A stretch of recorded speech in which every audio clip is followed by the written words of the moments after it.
Okay, welcome to 5 o'clock Distant Dat on the 26th of November. We're going to show a little video first, just a 10-minute video on Marx's theory of ground rent, which we didn't show yesterday. And so we'll just begin with this, and then I'll begin yakking about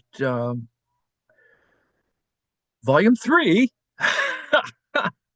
Chapter 37, Ed George's notes on Marx on rent, and finish off a little thing from the Grundrisse from David Harvey's discussion of it, where he talks about how in the Grundrisse Marx had planned in 1857 or so to have a plan four, so to speak, not plan nine, but plan four, to talk about ground rent. So here we go.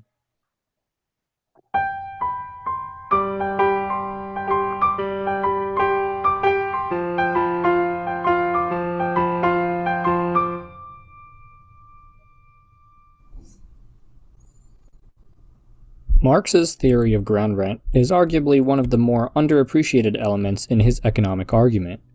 Perhaps because it is tucked away towards the end of Marx's three-volume magnum opus, or because it is not as fleshed out as the section on the tendency of the rate of profit to fall, ground rent doesn't receive the kind of spotlight it deserves.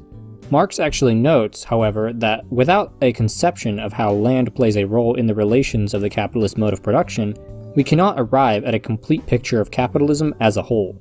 And so, in Chapter 38 of Volume 3, Marx gives us the example of two types of enterprises producing the same commodity, one powered by steam and one powered by a water wheel. The former capitalist commodities have the same price of production as the average price of production, whereas the latter's commodities have a lower price of production than the average. This is because the water wheel eliminates the need to pay for coal energy and is more or less indefinitely sustainable. As a result, the water wheel capital accrues a surplus profit that exceeds the average profit that steam-powered capital collects. The use of the water wheel is not a universal condition of production and can never be. Only certain locations allow a manufacturer to use this type of energy. This exclusivity is further limited by the fact that the land on which the special resource is present is owned by a proprietor, who then collects the surplus profit, thereby turning it into ground rent. In some cases, the manufacturer can be the proprietor himself. Either way, the surplus profit made possible by specific differences in the production process, which are in turn based on intrinsic differences in the land, is collected as ground rent. Importantly, the natural conditions allowing for greater productivity is not a source of wealth in itself, but rather a natural means by which an enterprise can enhance its productivity. Marx is clear in pointing out that land itself has no price as it contains no objectified labor. Where there is no value, there is, eo ipso, nothing to be expressed in money. What the proprietor draws value from is the difference between the individual price of production and the average price of production, the individual profit and the average profit. This is why Marx calls his theory of ground rent differential. Going forward, Marx expands the concept of differential ground rent into three parts. Differential rent 1 is rent based on the yield differences between lands of varying fertility, with equal investments of capital.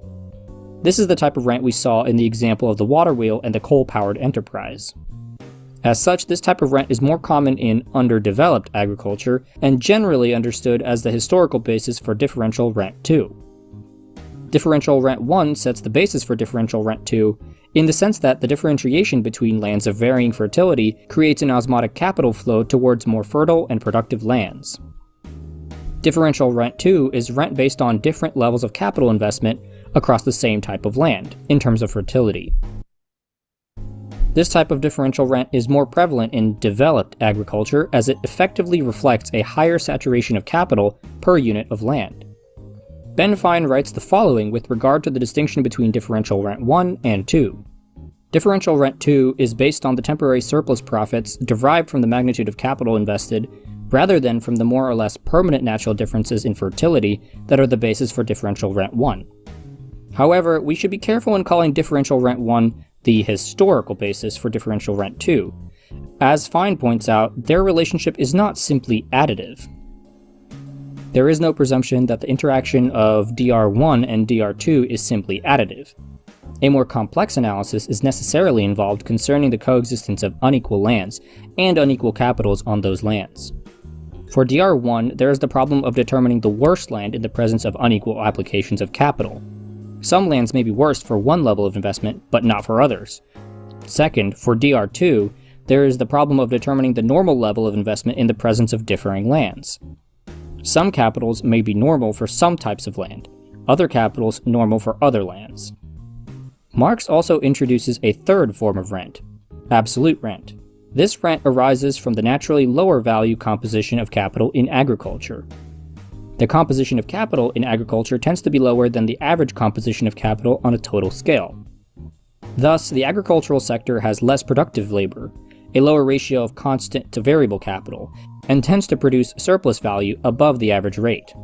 The lower value composition produces above average rates of surplus value, some of which is then transformed into rent by the landowner class. We can look again to Fine's article for a succinct explanation of the difference between differential rent and absolute rent.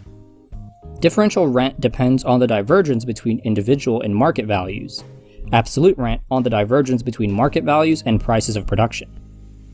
The concept of absolute rent brings us somewhat divergently into the discussion of compositions of capital.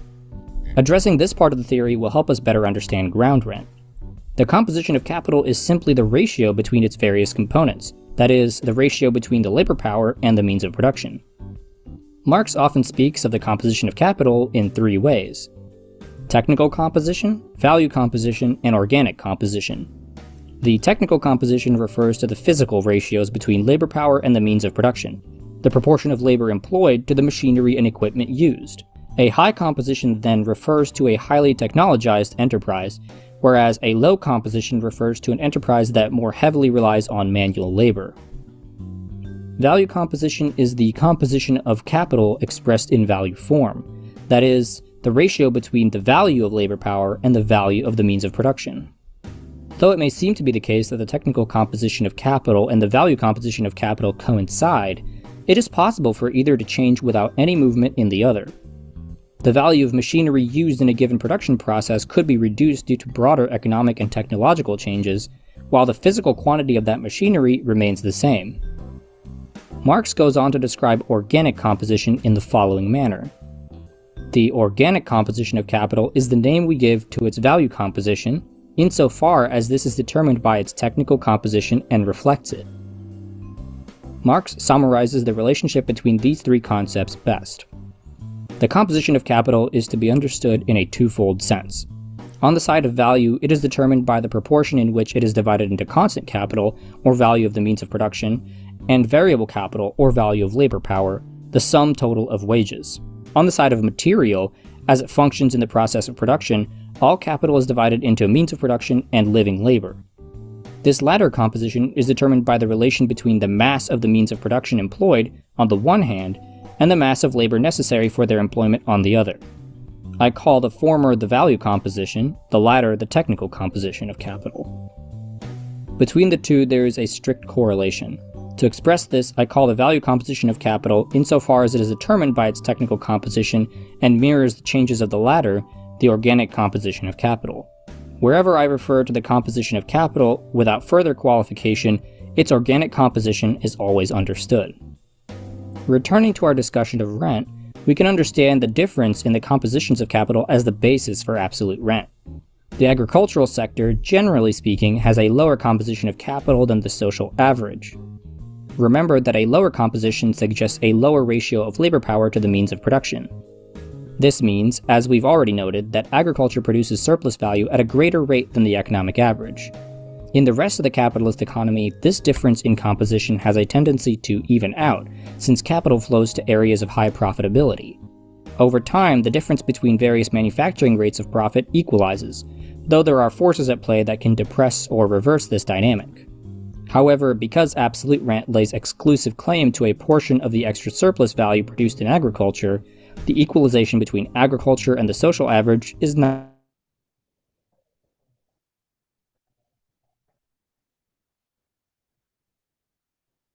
claim on the extra portion of surplus value produced by enterprises that are less productive than the social average. This claim is based on exclusive ownership of land or resources. As you might imagine, rents are not strictly limited to land or physical resources. An interesting argument developed by Tomás Roda and Rodrigo Tejera applies the Marxist concept of rent to knowledge commodities like proprietary software. Roda and Tejera argue that knowledge commodities are valueless commodities, using Marx's definition of value as that determined not by the labor time originally taken by their production, but rather by the labor time that their reproduction takes. They assert that knowledge commodities are valueless because labor is employed in their production, but not in their reproduction, except for the material content of the storage and transportation devices which constitute an insignificant component of its market price.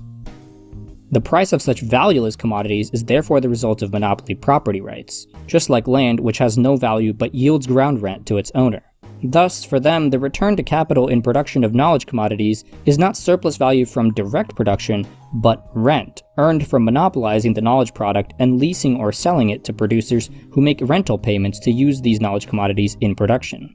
What the owners of knowledge commodities get is a cut of the surplus value generated in production by others using the knowledge commodities. Such an application of the Marxist theory of rent demonstrates the overall usefulness of this component of Marx's work. With that, we'll conclude this video. As usual, if you have questions or reflections, leave them in the comment section below. Until next time, remember, the philosophers have only interpreted the world in various ways. The point is to change it.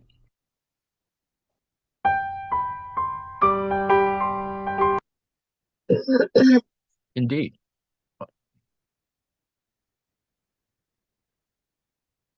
Let's now change back to the other thing that we were going to share, and that is more Marx on ground rent. Welcome, excuse me, to This and That, 26 November. I'm going to read this last little bit, repeating from yesterday, except with this introduction, in the back end of David Harvey's companion to Marx's Grundrisse. Quite frequently in the Grundrisse, Marx mentions topics which do not belong here yet, or will be dealt with later. There's a lot of that in Marx. This suggests that he had some general strategy in mind, or likely in formation, as to the order of presentation and whether or not this or that topic or category should or should not be deployed where. It's difficult to discern much of what he had in mind, but there are certain topics, such as the circulation of interest-bearing capital and the role of the credit system in the financial class, which appear at various points, only to be actively suppressed on the grounds that they do not belong here yet. On some occasions, however, Marx lays out a whole plan of work for the coming years. I think it's useful to bring them together to get some sense of the huge project that Marx at that moment had in mind. Clearly, he did not complete these work programs, leaving it for future generations to fill in the gaps. It's kind of what we're doing.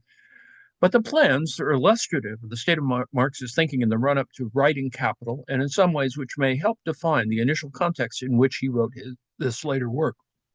Note that in the video we just watched, there is a discussion about knowledge, and that while not in industrial production per se, knowledge commodities do have something that is of value, but at least the argument there is that they're taken out of surplus value, however you want to think about it.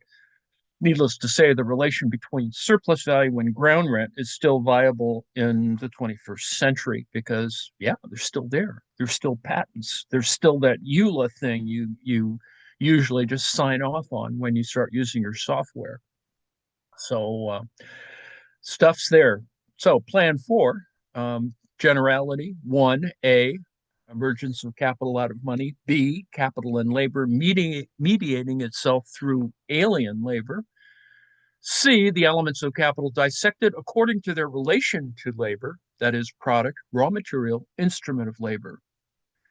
So you had Roman numeral 1 with generality, 1, 2, particularization of capital, A, capital circulant, capital fixe, fixed and circulating, excuse me, the distinguishing between a kind of constant and variable capital is it has sort of overlapping issues. Ultimately, it is about the turnover of capital. to finally get to the point on it. And then number three, the singularity of capital, that is capital and profit, capital and interest, capital as value distinct from itself as interest and profit. So you can see there this sort of triangular relationship of profit, interest, and value that have been developed, which is problematic for some folks. So Roman numeral two, particularity, that is capital itself becomes accumulated, and there are many different types of capital, capitals. Number two, the competition of or among capitals. And number three, concentration of capitals. This is where it becomes, monopolized in that way, or oligopolized in another sense. Quantitative, that is, the concentration of capitals, refers to the quantitative distinction of capital as at the same time qualitative as a measure of its size and influence. Roman numeral three, singularity. So we've looked at three different kinds of ways of thinking about capital: generality, particularity, Roman numeral two, and Roman numeral three, singularity. That is, capital as more specific in ways in which it builds value, credit, or as stock capital, that thing that some people fetishize. Number three, so number one, capital is credit. Number two, capital is stock capital. Number three, capital as money market. In the money market, capital is posited in its totality. There it determines prices, gives work, regulates production. In a word, is the source, quote unquote, of production. But capital not only is something which produces itself, that is, positing prices materially in industry, etc., developing forces of production, but at the same time, money is a creator of values. It posits a value or form of wealth, specifically distinct from capital. And for example, ground rent is an example of this. That's why we've been yammering here about ground rent. This is the only value created by capital which is distinct from itself, from its own production. Now, I think there are other versions of this, but we won't go into that at the present moment. But I would assert to you that ground rent's equivalence does exist in various places and in various types, or at least some kind of proxy for it. So as a constant. So anyway, it can get there. I urge you to look at the video because it I think emphasizes these kinds of matters. Now, volume 3 of Capital, chapter 37. This is Ed George's notes introduction, but it's worth reading. I mean, it takes a little while, and it hasn't been kind of translated into English, not unlike, or it is in English, but it is in 19th century English, which for some of us is kind of harder to read or more annoying to read. But there is a German word in here that is important, and that is the Grundrentscheiße. That is ground rent shit. In June of 1862, in a letter to Engels, and after complaining bitterly, and note that the U.S. Civil War is going on at the same time. In June of 1862, in a letter to Engels, and after complaining bitterly at his family's parlous economic state, Marx commented thus: I have at last been able to sort out this ground rent shit, the Grundrentscheiße. I had long harbored misgivings as to the absolute correctness of Ricardo's theory, and I have at length got to the bottom of the swindle. The purpose of this chapter, chapter 37, volume 3 of Capital, is to deal with the preliminary issues that Marx feels are important before beginning his analysis of ground rent proper. So in 38, as referred to in the video, that's kind of where it gets to it, but this is sort of the front end of that, the framing of it, as it were. Roman numeral 1, the project of inquiry. Marx sets out at the beginning that here he's interested in an analysis of landed property only insofar as it is dominated by the capitalist mode of production. This means that we're dealing with conditions in which rural production is pursued by capitalists who are distinguished from other capitalists simply by the element in which their capital and the wage labor that it sets in motion are invested. So, agriculture is a kind of sector. I mean, aside from those people like growing stuff on their balconies or in small allotments. So this is larger, slightly larger anyway, although there is a whole theory of urban farming. But anyway, that's another story. In addition, we're also assuming that capitalist production dominates production in general, and also that there exists, number one, the free competition of capitals. Number two, the free transferability of capital from one sector to another. He's just trying to make it easy for everyone. Now, number three, an equalized average rate of profit. But this is actually important to try and get Marx's numbers to sort of work out. And the assumption of the average, of course, is problematic at one level, but at another level, it helps give us some sort of indices from which to sort of work through the theory or the hypotheses.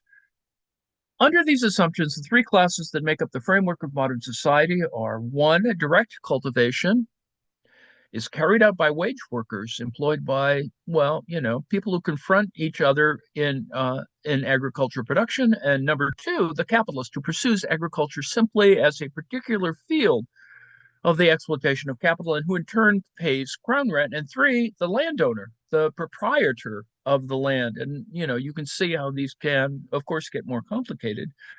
And that 19th century agriculture is not necessarily identical, although at certain moments it can be, to 20th century agriculture or 21st century agriculture. Roman numeral 2, capital fixed into the land. The capitalist farmer fixes capital into the land.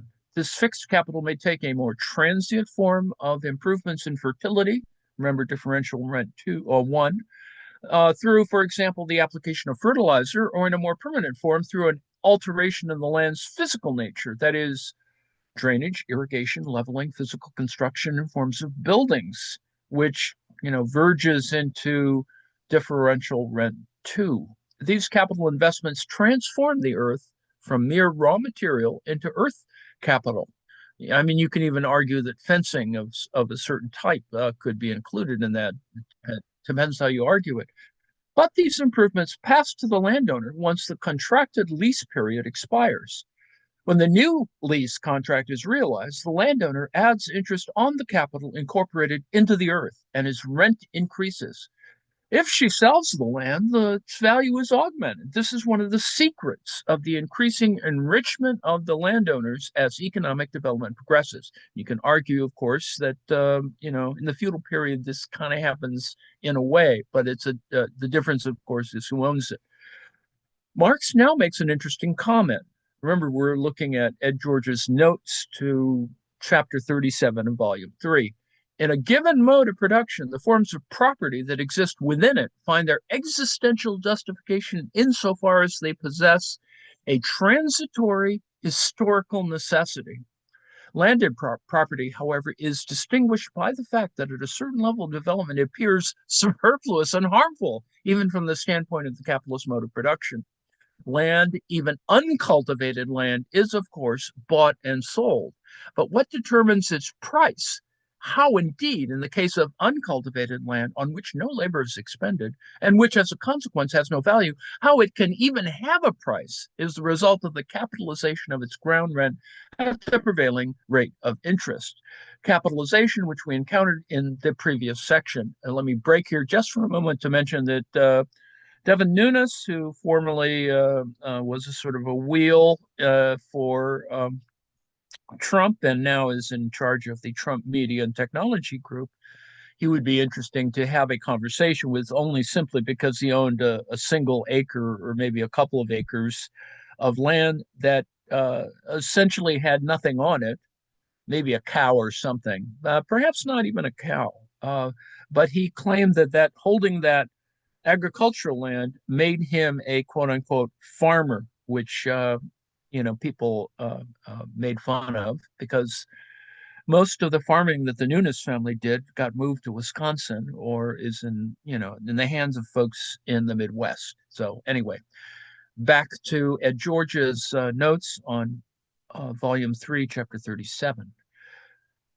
Roman numeral 3, the determination of the price of land is the process whereby any given income may be conceived of as an interest payment arising from some imagined capital value that had been loaned out. For example, given a prevailing per annum interest rate of 5%, A sum of value of £2,000 loaned out would realize an annual income interest of £100. By comparison, any income stream of £100 may then be imagined as the interest on a capital value of £2,000, whether or not the capital value even exists. A financial asset on which an annual income stream of £100 arises may be thus imagined to be worth quote unquote £2,000, and in this way acquires a price. So note that you're saying, well, I have it somehow, and it's it has interest of such and such, and so the interest creates the value of the price of the asset, not necessarily the value of the asset, but the price, the momentary average price of the asset, or the market price of the asset. The whole issue of assessment is also a whole interesting thing, which is an interesting submarket. And if you want to consider assessment, the idea of assessment or the concept of assessment as managed either by the state or in private hands is always an interesting question and a interesting problem in and of itself, which we won't cover here, but is because it's of its actual relation to ground rent, is actually a place we should sort of look at in the future. Okay, back to Ed George. Marx calls this quote unquote capitalization the quote unquote formation of fictitious capital. It's a whole bunch of stuff on that. So while it may be indeed fictitious, it's far from fictional. For its buyer of the asset, the annual £100 does actually represent the conversion of the capital he has invested. So this transformation, the transformation itself, in fact, may have that capitalized value. So that's interesting, because who made that, assessment or transformation? But that's another story, as I said. All right. Nevertheless, that such a reverse assigning of a price to an income-generating asset is possible means that all connection with the actual process of capital's valorization is lost, confirming the notion that capital is automatically valorized by its own powers. That's the fictionalization sort of thing, fictitiousness. In the same way, Marx argues that the price of a given piece of land is its ground rent capitalized at the prevailing rate of interest. If a capitalist pays £4,000 for land that yields an annual rent of £200, he draws the average annual interest of 5% on the £4,000 in just the same way as if he invested this capital in interest-bearing securities or lent it out directly at 5% interest.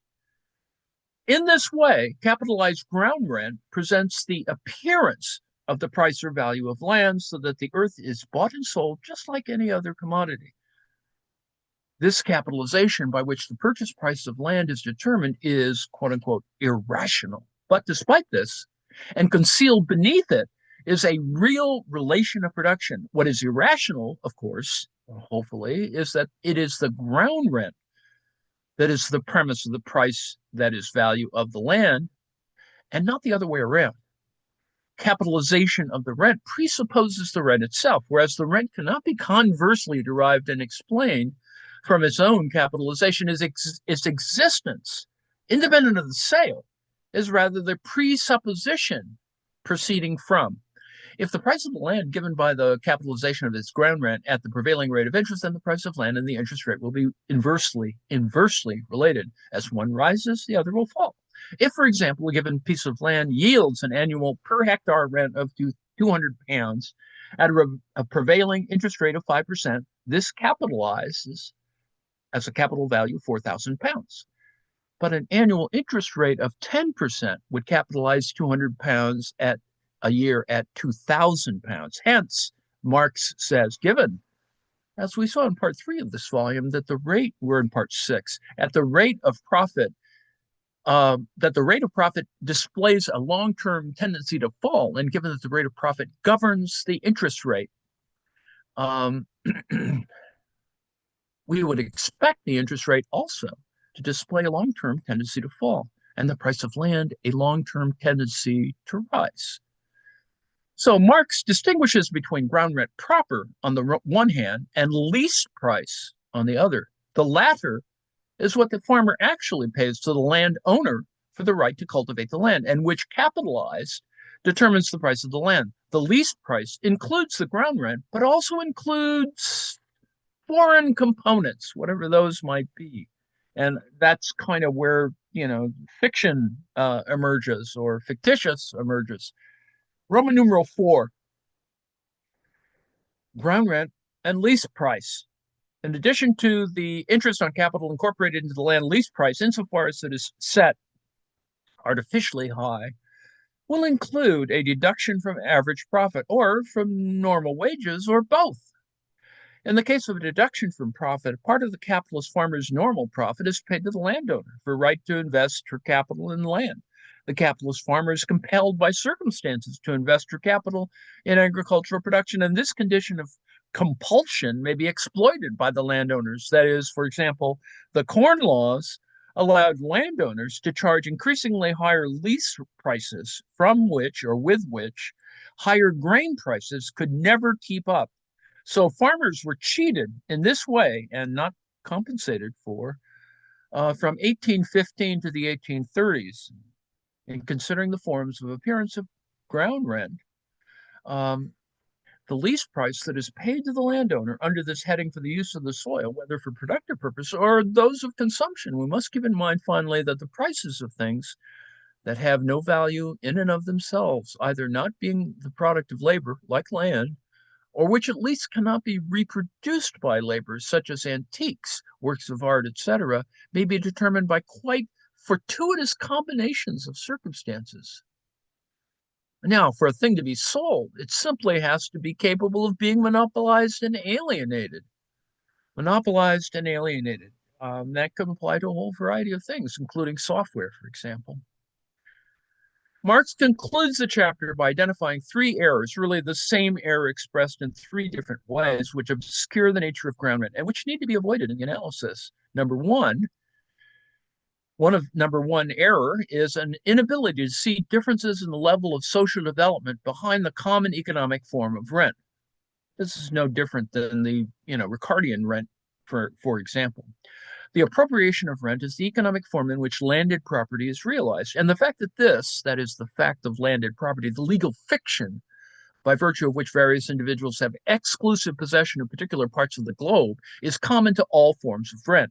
It occludes the nature of the social development on which it's premised. You need an entire society to sort of work through, oh, okay, well, legally, this is how much it's worth because blah, blah, blah, blah. It's been in your family for blah, blah, blah, blah years.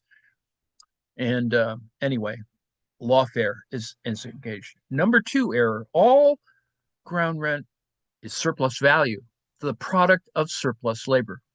Now, that's problematic. But to explain the source of surplus labor does not explain the form in which a part of it manifests itself. And this requires a specific analysis, subnote 33, of we'll get to that. What determines number three error, what determines the level of ground rent is not the activity of the landowner, but rather the course of social development.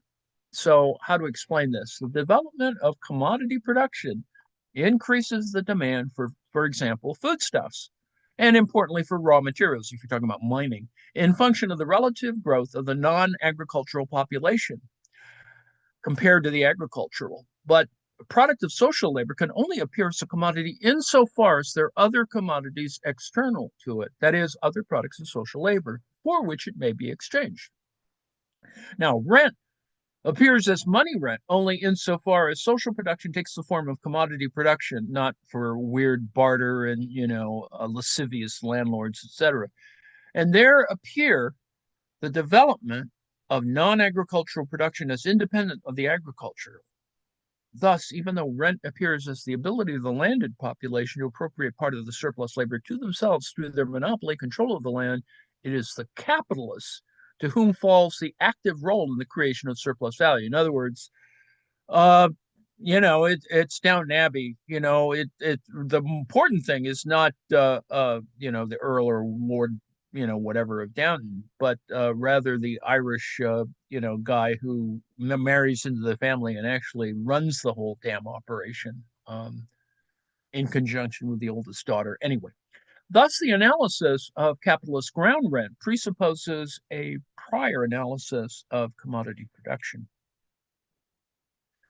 Thus, it may be said that rent has the motive power which has introduced idle into the movement of history. So you have things that are more static or less dynamic or less in motion, but they still exist. And in fact, other elements are introduced to provide mobility to that. And I would assert to you that rent is one way in which you begin to, quote unquote, equalize. You have land, labor, and capital. They all become capital at one moment, but at another moment, they aren't capital. They just aren't capital for all the hopefully more obvious reasons. They're living people, there's the environment, and then there's this more abstract thing called capital, which we've created, which literally creates all the problems. So now the second thing I wanted to indicate to you is the discussion of this, and this is an important discussion because you want to think about, well, what's happening to this? Is it about property? Yeah, it's about property. It's about the proprietorship stuff that was mentioned above. And in Marx's critique of Proudhon, it's a socialist critique, but it's the critique of a kind of utopian socialism that doesn't quite, take this far enough. Let's just put it that way. And Marx always diverges, but he needed Proudhon there just simply as a kind of way in which you sort of have a useful example to measure the question of property or ground rent. And so there is a whole section in The Poverty of Philosophy, Chapter 2, the metaphysics of political economy, where he is critiquing Proudhon. In each historical epoch, Marx's Poverty of Philosophy, in each historical epoch, property has developed differently and under a set of entirely different social relations. Thus, to define bourgeois property is nothing else than to give an exposition of all the social relations of bourgeois production. To try and give a definition of property as an independent relation, a category apart, an abstract and an eternal idea can be nothing but an illusion of metaphysics or jurisprudence. Now, we of course know that illusions do have a certain kind of materiality, especially today. Monsieur Proudhon, while seeming to speak of property in general, deals only with landed property, with ground rent. And, you sort of look at Proudhon. The origin of rent as property is, so to speak, extra-economic. It rests in psychological and moral considerations, which are only very distantly connected with the production of wealth. Well, Proudhon has one view. Marx tries to say, well, you just can't explain it. It's not purely, it's not as fictional or fictitious as we think. So Monsieur Proudhon declares himself incapable of understanding the economic origin of rent and of property, admits that this incapacity obliges him to resort to psychological and moral considerations, which indeed, while only distantly connected with the production of wealth, have yet a very close connection with the narrowness of his historical views. Monsieur Proudhon affirms that there's something mystical and mysterious about the origin of property. Now, to see mystery in the origin of property, that is to make a mystery of the relation between production itself and the distribution of the instruments of production, is just not this, to use Monsieur Proudhon's language, a renunciation of all claims to economic science. Monsieur Proudhon confines himself to recalling that at the seventh epoch of economic evolution, credit, when fiction had caused reality to vanish and human activity threatened to lose itself in empty space, it had become necessary to bind man more closely to nature. Now, rent was the price of this new contract. L'homme au grand écu foresaw a Monsieur Proudhon of the future. Mr. Creator, by your leave, everyone is master in his own world, but you will never make me believe that the one we live in is made of glass. In your world, where credit was a means of losing oneself in empty space, it is very possible that the property became necessary in order to bind man to nature.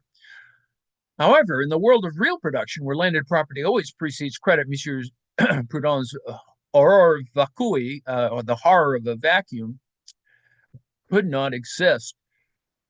the existence of rent, once admitted, whatever its origin, it becomes a subject of mutually antagonistic negotiations between farmer and landed proprietor. Now, what is the ultimate result of these negotiations? In other words, what is the average amount of rent? This is what Monsieur Proudhon says. Well, he refers to Ricardo. Ricardo's theory answers the question. In the beginning of society, when man, new to earth, had before him nothing but huge forests, when the earth was vast and when industry was beginning to come to life, rent must have been nil. Land, as yet unformed by nature, was an object of utility. It was not an exchange value. It was common, not social. Little by little, the multiplication of families and the progress of agriculture caused the price of land to make itself felt.